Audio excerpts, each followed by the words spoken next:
We're going to look at this section today from the Sermon on the Mount, and we're going to see Jesus say again and again, "You have heard it said, but I say." He'll quote from the Old Testament or some teaching of the law and say, "You've heard it said this way, but I say it this way." Now, that doesn't mean that he's redefining the law. He's just explaining what it had meant all along. He isn't giving them new commandments to follow. He is simply elaborating on the way that we should follow the commandments. That it isn't just about the outward actions, it's also about our words and about what's in our heart, too. And as we take a look at these words, we're going to realize that we are way worse than we thought.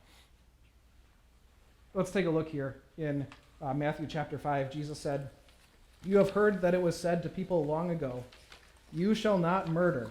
Right? That's the 5th commandment. "And anyone who murders will be subject to judgment. But I tell you that anyone who is angry with a brother or sister will be subject to judgment. Again, anyone who says to a brother or sister, 'Rakah,' some kind of ancient insult, is answerable to the court. And anyone who says, 'You fool,' will be in danger of the fire of hell." It's not just about the outward action, murder. It's also about the thoughts, hatred, and the words, insults. This is way worse than you thought. Jesus says something as simple as name-calling is punishable with the fires of hell. He goes on to say, "Therefore, if you are offering your gift at the altar, and there you remember your brother or sister has something against you, leave your gift there in front of the altar. First go and be reconciled to them, and then come and offer your gift." Right? Jesus is giving another application of this 5th commandment, that murder isn't just about taking the life of another, it's also about what's in your heart. Having love and concern for other people, and that includes even reconciling where you have wronged people or apologizing for something that you've done wrong. Right? In fact, Jesus says that if someone has something against you, meaning that you've wronged them in some way, go apologize to them. The sooner the better. Because if you don't take care of that issue early on, it can get bigger and bigger. The tension can grow.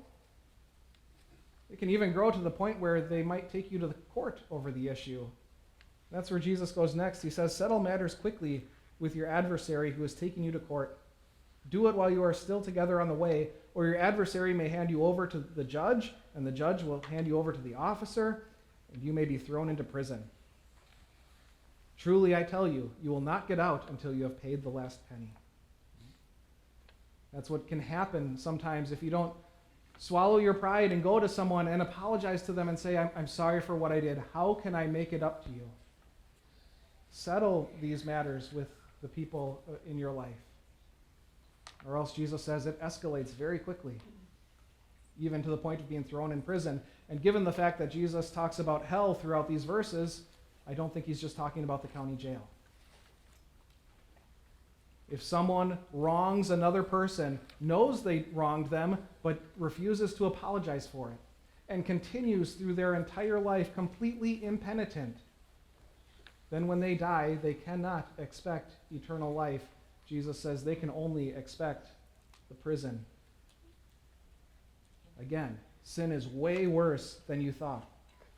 Even failure to say, I'm sorry, is punishable by an eternity of suffering.